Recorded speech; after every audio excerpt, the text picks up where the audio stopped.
Então, nesse filme de Mark Twain. Chapter 33. Edward as King. Miles Hendon was picturesque enough before he got into the riot on London Bridge. He was more so when he got out of it. He had but little money when he got in, none at all when he got out. The pickpockets had stripped him of his last farthing, but no matter. So he found his boy. Being a soldier, he did not go at his task in a random way, but set to work, first of all, to arrange his campaign. What would the boy naturally do? Where would he naturally go? Well, argued Miles, he would naturally go to his former haunts, for that is the instinct of unsound minds when homeless and forsaken, as well as of sound ones. Whereabouts were his former hounds? His rags, taken together with the low villain who seemed to know him and who even claimed to be his father, indicated that his home was in another of the poorest and meanest districts of London. Would the search for him be difficult or long? No, it was likely to be easy and brief. He would not hunt for the boy, he would hunt for a crowd, in the centre of a big crowd or a little one, sooner or later. He should find his poor little friend, sure, and the mangy mob would be entertaining itself with pestering and aggravating the boy, who would be proclaiming himself king, as usual. Then Miles would cripple some of these people and carry off his little ward, and comfort and cheer him with loving words, and the two would never be separated any more. So Miles started on his quest. Hour after hour he tramped through back alleys and squalid streets, seeking groups and crowds, and finding no end of them, but never any sign of the boy. This greatly surprised him, but did not discourage him. To his notion there was nothing to the matter with his plan of campaign. The only miscalculation about it was the campaign was becoming a lengthy one, whereas he had expected it to be short. When the daylight arrived at last, he had made many a mile and canvassed many a crowd, but the only result was he was terribly tired, rather hungry, and very sleepy. He wanted some breakfast, but there was no way to get it. To beg for it did not occur to him. As to pawning his sword, he would as soon have thought of parting with his honor. He could spare some of his clothes, yes, but one could as easily find a customer for a disease as for such clothes. At noon he was still tramping among the rabble which followed after the royal procession. Now, for he argued that his regal display would attract his little lunatic powerfully, he followed the pageant through all its devious wings about London and all the way to Westminster and Abbey. He drifted here and there amongst the multitude that were massed in the vicinity for a very long time, baffled and perplexed, and finally wandered off, thinking and trying to contrive some way to better his plan of campaign. By and by, when he came to himself out of his musings, he discovered that the town was far behind him, and that the day was growing old. It was near the river and in the country. It was a region of fine rural seats, not the sort of district to welcome clothes like his.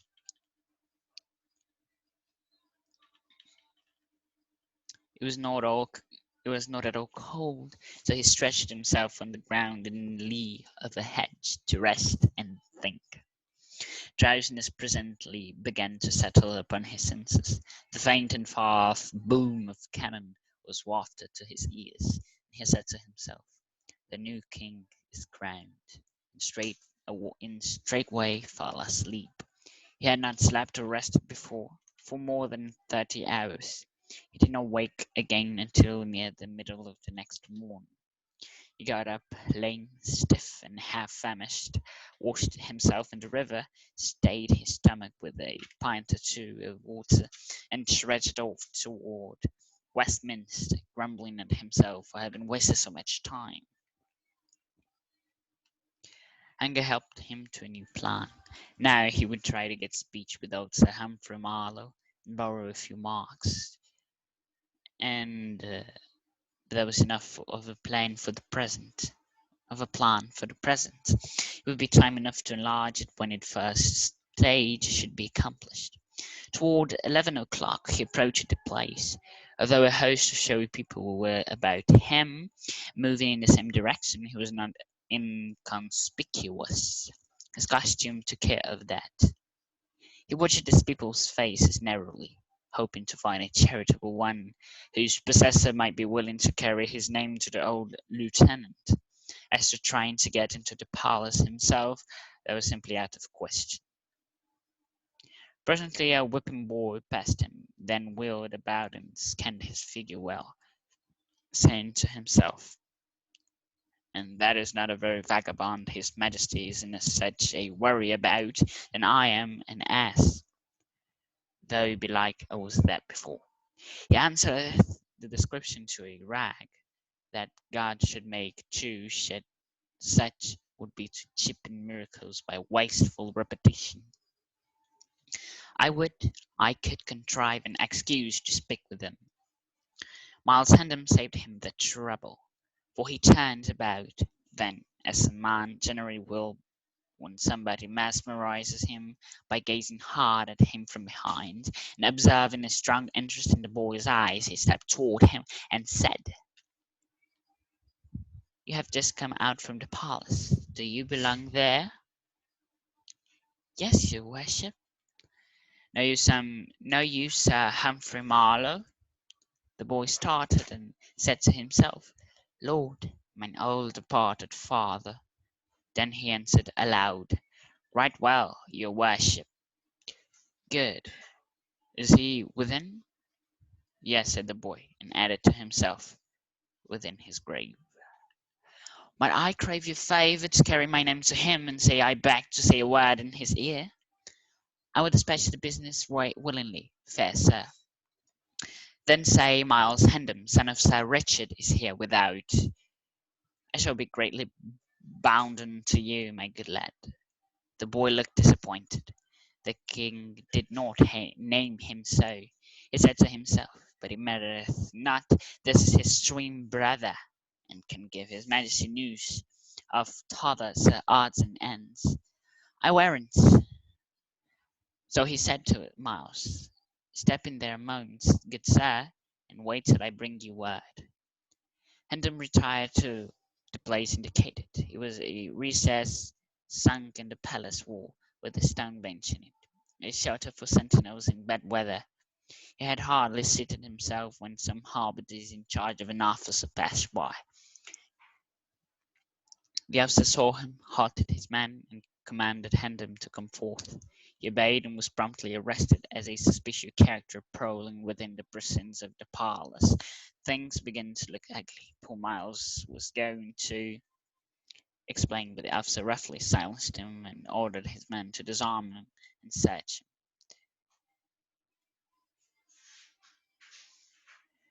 "God of his mercy grant that they find somewhat," said poor Miles. "I have searched and no and failed, yet is mine inquired in this."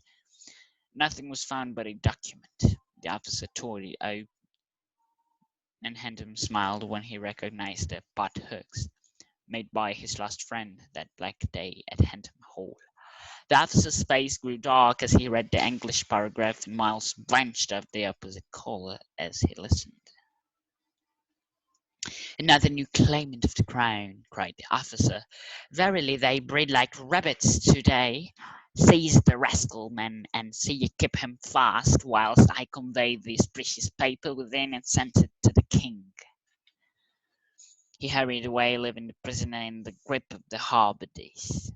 "Now is my evil luck ended at last," muttered Hendon, "for I shall dangle at a rope's end for a certainty, by reason of that bit of writing. What will become of my poor lad? Oh, only the good God knoweth. By and by he saw the officers coming again, in a great hurry, so he plucked his courage to get the purpose in to meet his trouble as became a man. The officer ordered the men to loose the prisoner and return his sword to him, then bowed respectfully and said, "Please you, sir, to follow me?" Hendon followed, saying to himself, "Now we're not travelling to death and judgment, and so must needs economize in sin. I would throttle his knaves for his mock courtesy." The two traversed a populous court and arrived at the grand entrance of the palace, where the officer, with another bow, delivered Hendon into the hands of a gorgeous official, who received him with profound respect, and led him forward through a great hall lined on both sides with rows of splendid flunkies, who made reverential obeisance as the two passed along, but fell into death throes of silent laughter at our stately scarecrow the moment his back was turned, and up a broad staircase among flocks of fine folk, and finally conducted him into a vast room, clove a passage for him through the assembled nobility of England, then made a bow, reminded him to take his hat off, and left him standing in the middle of the room, a mark for all eyes, for plenty of indignant frowns, and for sufficiency of amused and derisive smiles. Miles Hendon was entirely bewildered. There sat the young king under a canopy of state, 5 steps away, with his head bent down aside, speaking with a sort of human bird of paradise, a duke, maybe. Hendon observed to himself that it was hard enough to be sentenced to death in the full vigour of life, without having this peculiarly public humiliation added. He wished the king would hurry about it. Some of the godly people nearby were becoming pretty offensive. At this moment the king raised his head slightly, and Hendon caught a good view of his face.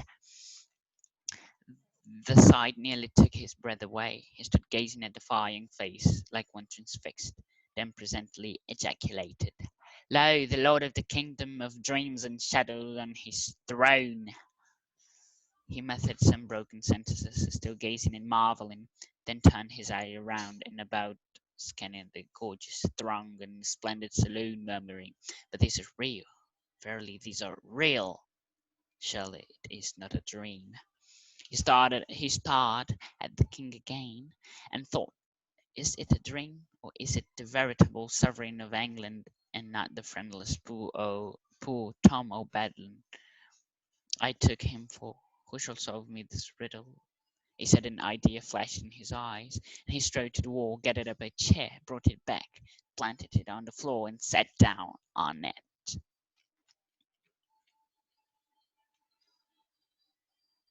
A buzz of indignation broke out. A rough hand was laid upon him, and a voice exclaimed, "Up, thou mannerless clown! Wouldst sit in the presence of the king?" The disturbance attracted his majesty's attention. He stretched forth his hand and cried out, "Touch him not! It is his right." The throng fell back, stupefied. The king went on, "Learn ye all, ladies, lords, and gentlemen, that this is my trusty and well-beloved servant, Miles Hendon, who interposed his good sword and saved his prince from bodily harm and possible death. And for this he is a knight, by the king's voice. Also learn, that for higher service, in that he saved his sovereign stripes and shame, taking this upon himself. He is a peer of England, Earl of Kent, and shall have gold and lands meet for the dignity.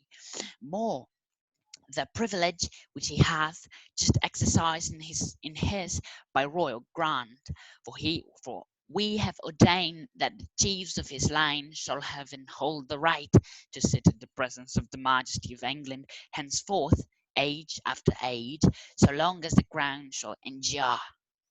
Molest him not. Capítulo 33. Edward como rei. Miles Hendon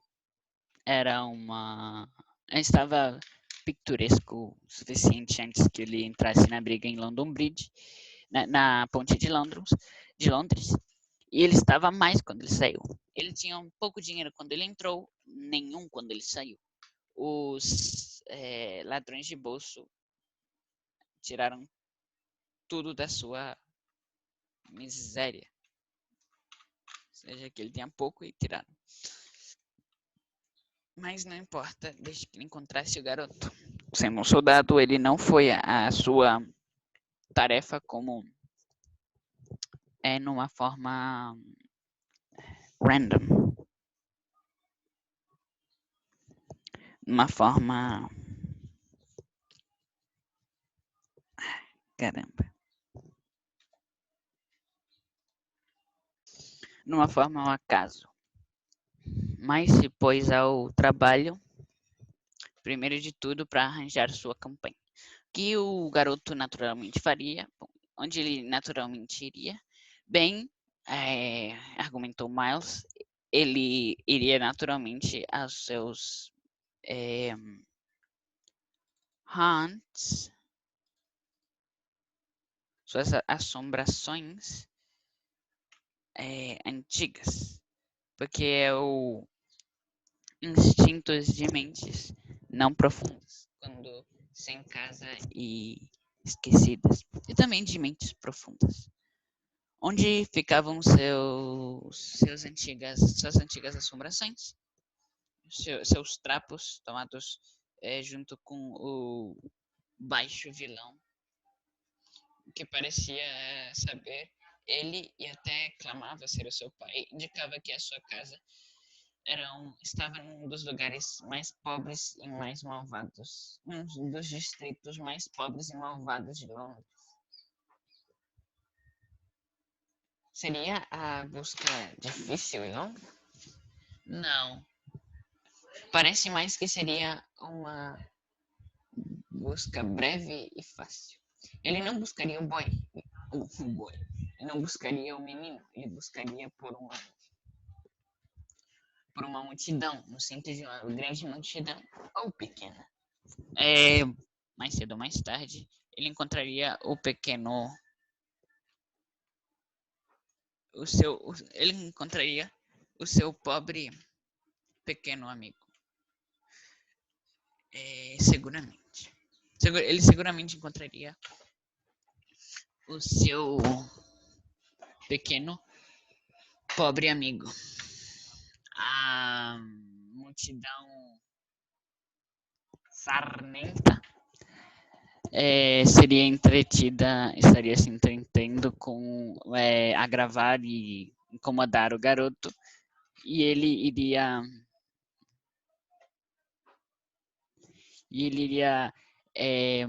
deixar umas pessoas mancas.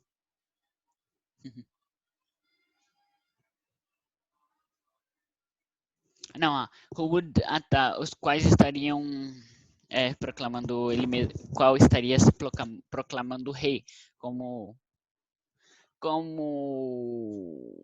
sempre. Então, Miles Random iria deixar algumas pessoas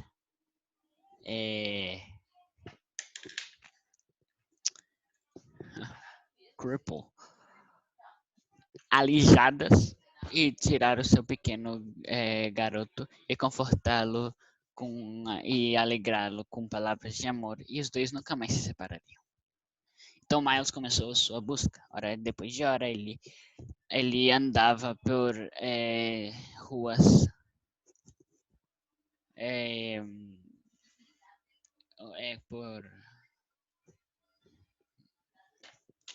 Alley é uma rua por becos e ruas esquálidas, buscando grupos e multidões, encontrando nenhum fim nelas, mas nenhum sinal do garoto. Isto o surpreendeu grandemente, mas não descorajou.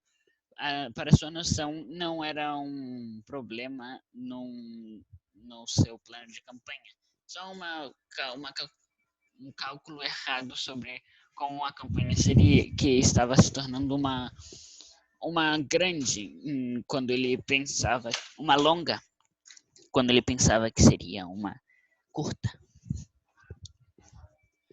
Quando chegou o dia, finalmente, ele tinha feito mais que muitas milhas e encontrado muitas crowds, muitas multidões.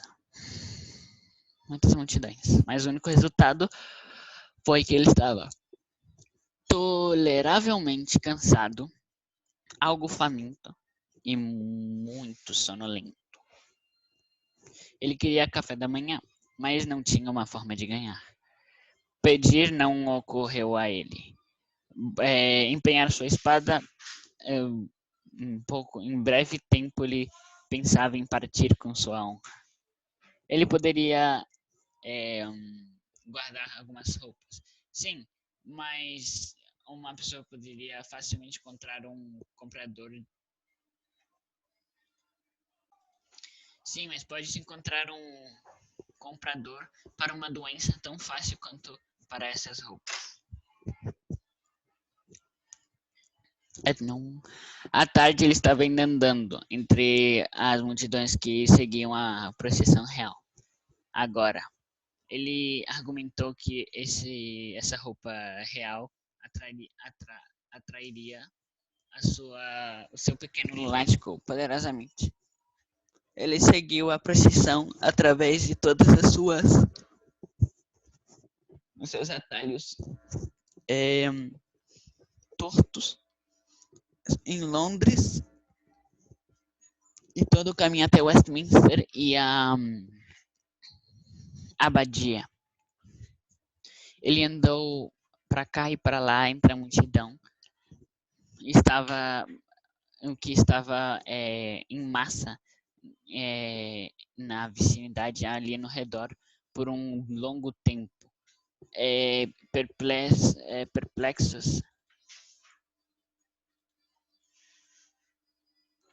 Perplexos e baffled também é perplexo e confundido. E finalmente ele saiu pensando e tentando descobrir uma forma para melhorar o seu plano de campanha. De tempo em tempo, quando ele saiu de seus pensamentos, ele descobriu que a cidade estava bem longe e que o dia estava ficando escuro. Ele estava perto do rio e na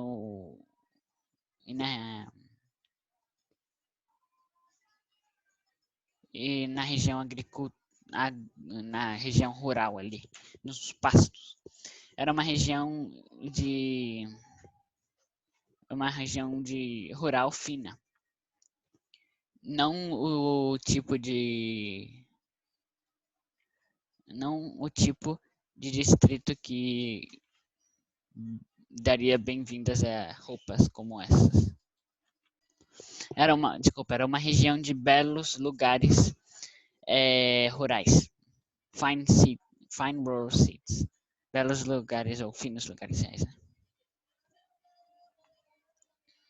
Não estava nada frio, então ele se alongou no chão à sombra de uma cerca e descansou e pensou. Sonolência presentemente começou a cair sobre os seus sentidos. O baixo e longe a baixa e longe explosão do canhão foi sussurrada a seus ouvidos e ele disse assim mesmo: o novo rei é coroado. E dormiu imediatamente. Ele não tinha dormido ou descansado antes por mais de 30 horas. Ele não acordou até a metade da manhã do próximo dia. Ele acordou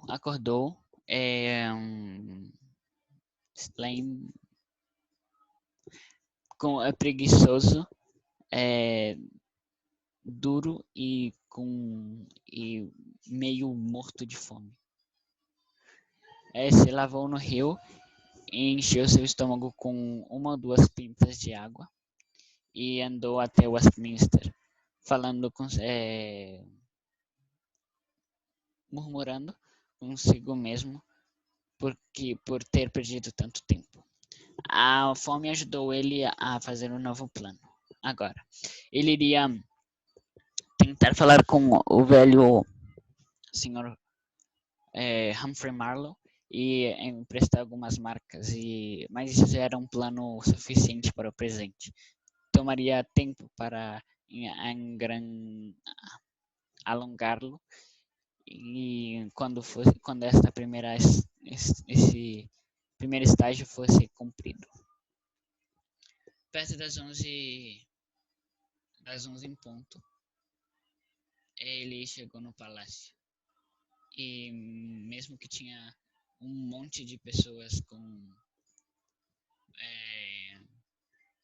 monte de pessoas perto deles com roupas showy people, pessoas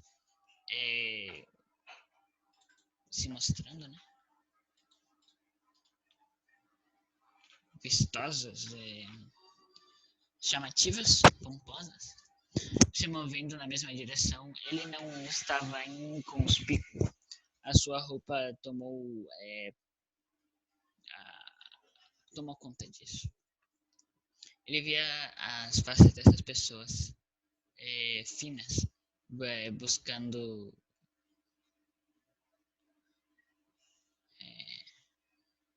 não, esperando encontrar uma caridade charitable.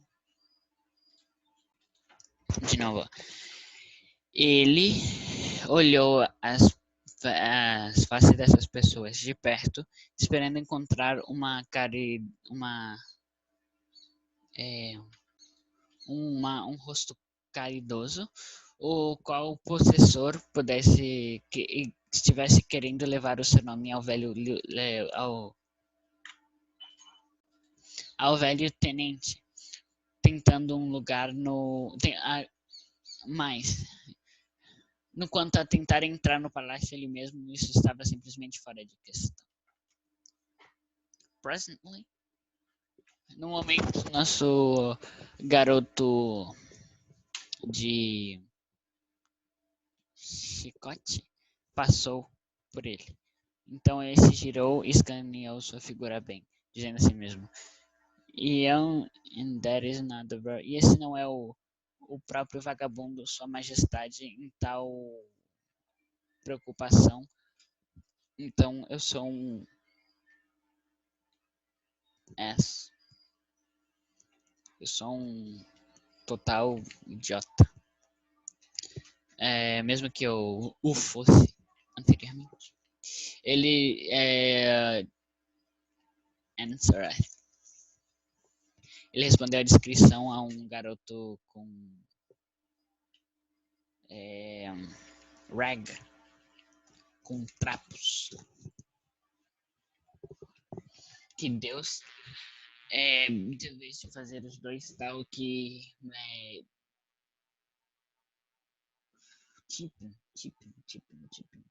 barateasse os milagres por repetição no lixo. Eu poderia descobrir uma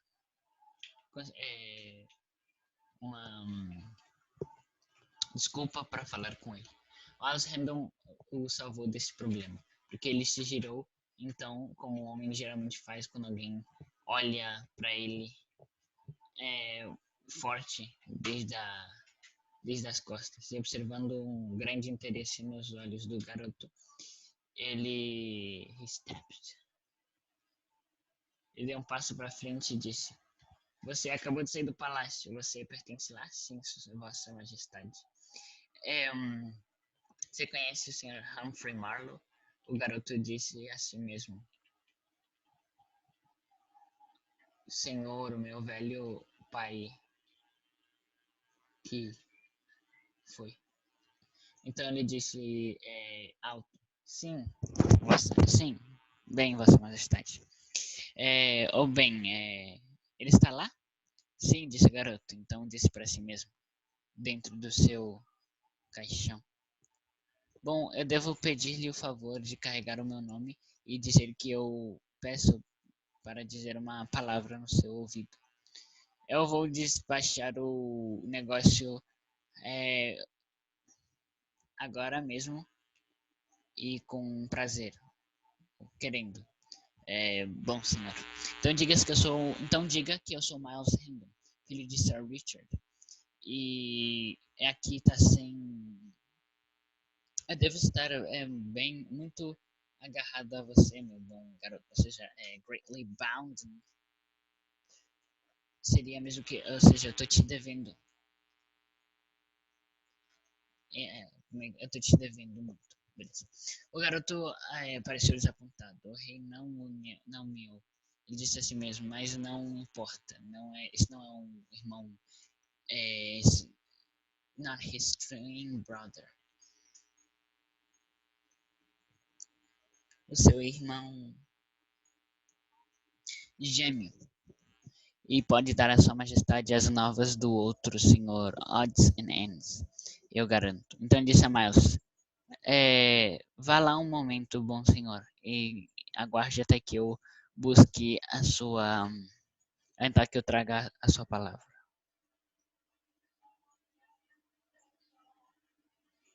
Random se retirou ao lugar indicado. Era um buraco na palácio. No palácio? Não.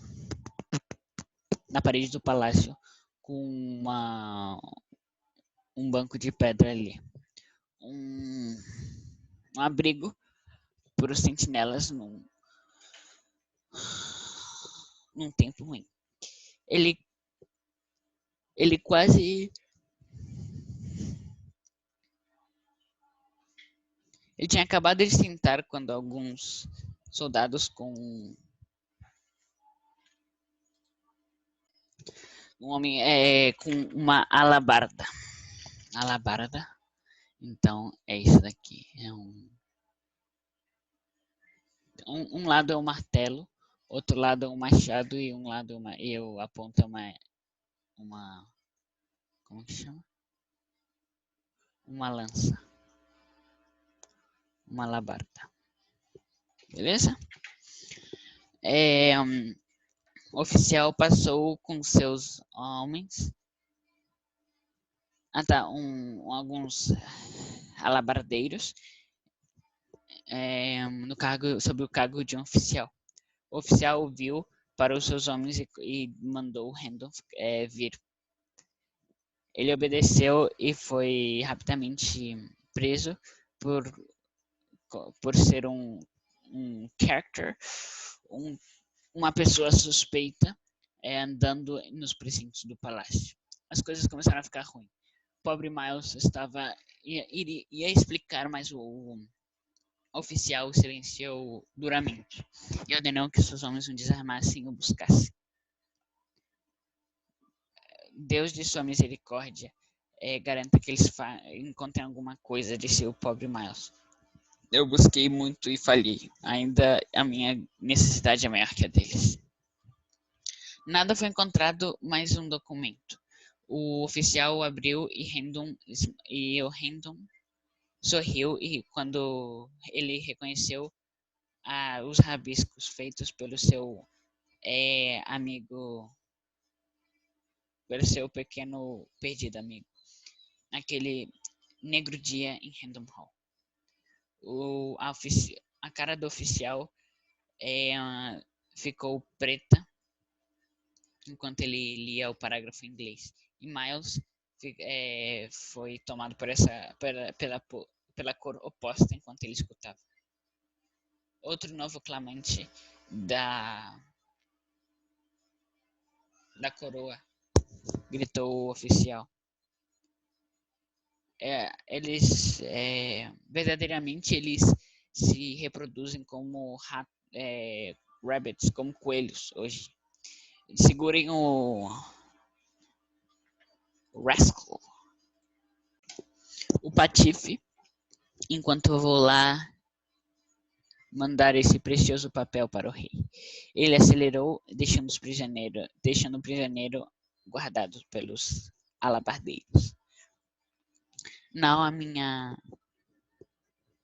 má sorte acabou enfim, disse Randall. Eu devo pendurar no fim de uma corda certamente por causa de um pouco de escrita. E o que acontecerá com meu pequeno rapaz? Somente Deus o sabe, somente o bom Deus o sabe. De pouco em pouco ele viu o oficial vir de volta numa grande pressa. Então ele tomou coragem, se propondo a encontrar o seu problema como um homem. O oficial ordenou que os homens o soltassem o prisioneiro e retornassem sua espada a ele. Então ele se dobrou respeitosamente e disse: Gostaria o senhor de seguir-me?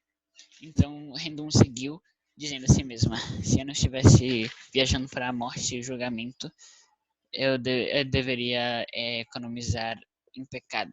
Mas I would throttle, eu iria estrangular este patife pela sua cortesia zombeteira. Os dois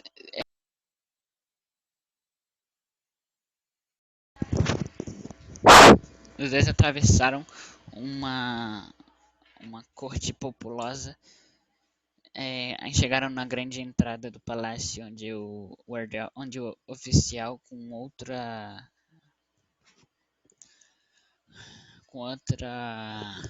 reverência entregou Randall nas mãos de um grande oficial, o que recebeu com profundo respeito e o trouxe perante o grande hall, alinhado em ambos lados com esplêndidos flanques com lacaios, os quais fizeram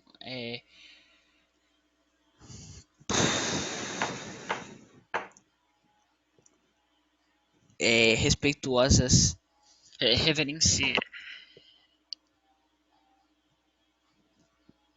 obeisances. Caramba, eu tô esquecendo.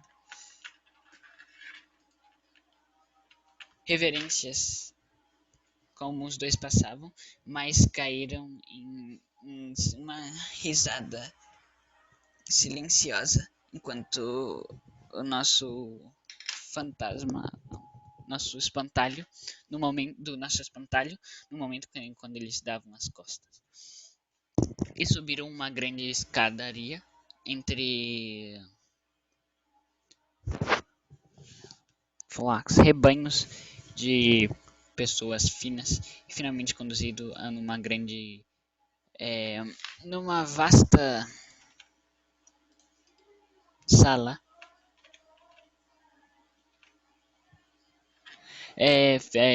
Fizeram uma passagem e o trouxeram até a nobilidade da Inglaterra ajuntada. Então eles fizeram uma reverência e lembraram de tirar o seu chapéu. E deixaram de pé no meio da sala uma marca para todos os olhos. Por muitas frowns, carrancas indignadas e uma suficiente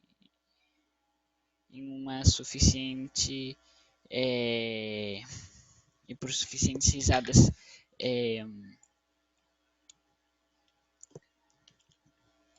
derisives, zombeteiras e maravilhadas. Miles Random estava completamente maravilhado. Ele sentou e viu o rei debaixo de uma canopy do estado. Isso aqui é um canopy.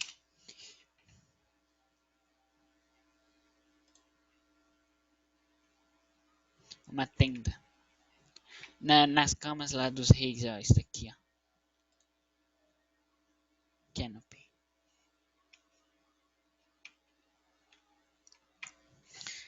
sobre isso do estado, cinco passos longe dele, com a cabeça para o lado, falando com um tipo de humano pássaro do paradiso, um duque talvez, do paraíso, um duque talvez. Random observou ele mesmo e era difícil de ser, já era suficiente ser sentenciado à morte no pleno vigor da vida, mas sem ter essa peculiar humilhação pública adicionada. Ele queria que o rei acelerasse sobre isso. Algumas pessoas estavam começando a estar bem ofendidas. Naquele momento, o rei levantou a cabeça um pouco e Random pegou uma boa vista da sua face. Então isso quase tirou o ar dele. Ele ficou olhando aquela jovem face como uma transfigurada. Então ele disse: Senhor do reino dos sonhos e das shadows e das sombras no seu trono. Ele disse algumas sentenças quebradas, ainda olhando e perplexo. Então ele olhou ao redor, escaneando o grande ajuntamento e o salão esplêndido, murmurando: Mas estes são reais. São reais. Isto verdadeiramente não é um sonho.